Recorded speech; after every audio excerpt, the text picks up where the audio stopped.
గిరిజన ఎమ్మెల్యేలు బస్ యాత్ర చేస్తూ ఉన్నారు.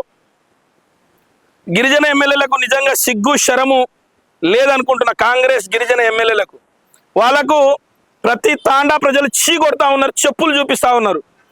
మీ పాలన వద్దురా నాయన, మీరు తాండాకు ఒక్క ఇందిరమ్మ ఇల్లు ఇవ్వలేదు, మీరు ఒక్క ఉద్యోగం ఇవ్వలేదు, మీరెందుకు మా తాండాలలో తిరుగుతున్నారు?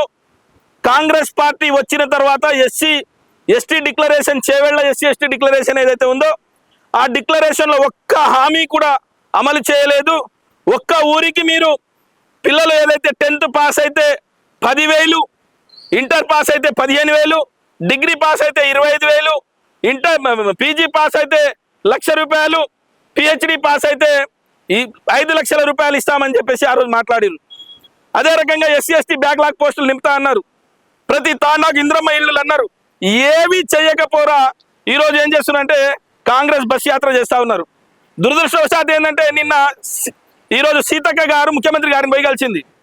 ఆదివాసి సంబంధించినటువంటి ఆ బిడ్డలకు మాకు ప్రతి నియోజకవర్గానికి 3,000 ఇళ్ళు కావాలని చెప్పేసి ఏదైతే ఆదివాసికి సంబంధించిన ఎమ్మెల్యేలను తీసుకుపోయి కలిసింది. కానీ ఒక్క గిరిజన ఎమ్మెల్యే కూడా ముఖ్యమంత్రి గారికి గెలవలేదు. వీళ్ళకి ఇంద్రమ్మ ఇల్లు అవసరం లేదా?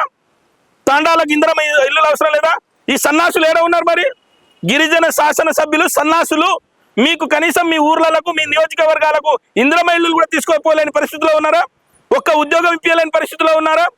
అందుకొరకు ప్రతి తాండా చీత్కరిస్తుంది. ఈరోజు అడ్డం పడుతున్నారు. ఆ బస్సు ఎటు పోతా ఉంటే, బస్సు యాత్ర చేస్తున్నటువంటి బస్సు ఎటు పోతే లంబాడి ప్రజలు, యువకులు, మహిళలు చెప్పులు తీసుకొని చూపిస్తున్నారు. Go back, go back, go back, bus యాత్ర వద్దు మాకని చెప్పేసి. అయినా వీళ్ళకి సిగ్గు శరం లేకుండా ఇంకా బస్సు యాత్ర చేస్తా ఉన్నారు. ప్రజలు చీత్కరించిన, వీళ్ళని ఎంత తిట్టినా ఇంకా బస్సు యాత్ర చేస్తున్నారు. నిజంగా మీరు బస్సు యాత్ర చేయాలంటే మీ యొక్క నియోజకవర్గాల్లో ఏదైతే మహాబాద్లో మన రామచంద్ర నాయక్ గారు, డోర్నకల్లో మురళీ నాయక్ గారు, దేవరకొండలో బాలు నాయక్ గారు, ఇట్లా గిరిజన ప్రాంతాలలో మీ ఏరియాలలో అభివృద్ధి చేసి మైదాన ప్రాంతాలకు రండి. మీకు సిగ్గుశరం లేకుండా, మీకు కనీస అవగాహన లేకుండా ఈరోజు కావాలని చెప్పేసి బస్ యాత్ర చేస్తూ ఉన్నారు. ఇది మంచి పద్ధతి కాదు. మీరు గిరిజనులకు ఇచ్చిన హామీని వెంటనే ఇవ్వాలి. మీరు వెంటనే ముఖ్యమంత్రిని కలిసి ప్రతి ఊరికి, ప్రతి తాండాకు ఇంద్రమ్మ ఇళ్ళు వచ్చే విధంగా పని చేయకపోతే చివరికి మీరు చెప్పు దెబ్బలు తింటారని చెప్పేసి హెచ్చరిస్తా ఉన్నాం.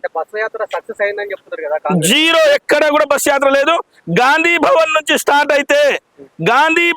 స్టార్ట్ అయినటువంటి బస్ యాత్ర గాంధీ భవన్ దగ్గర అడ్డుకున్నారు.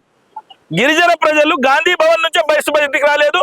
పోలీస్ ఫోర్స్ తోటి ఇక్కడ గాంధీ భవన్ నుంచి శంషాబాద్ కూడా పోలేదు, మన తుక్కుగూడ పోలేదు, తుక్కుగూడ దగ్గర అడ్డం పడ్డారు. తుక్కుగూడ నుంచి కర్తాల్ పోలేదు, కర్తాల్ దగ్గర అడ్డం పడ్డారు. కర్తాల్ నుంచి కల్వకుర్తి కూడా చేరలేదు, కల్వకుర్తిలో అడ్డం పడ్డారు. కల్వకుర్తి నుంచి ఆమన్గల్ కూడా కల్వకుర్తి నుంచి అచ్చంపేట కూడా పోలేదు, వంగూరు మధ్యలో అడ్డం పడ్డారు.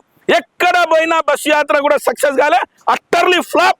ఆ బస్ యాత్రను చూసి కాంగ్రెస్ పార్టీ ఇంకో 10 కిలోమీటర్ల లోతులనే పోయింది, పాతాళంలో పెడతామని చెప్పేసి గిరిజన ప్రజలు హెచ్చరిస్తా ఉన్నారు.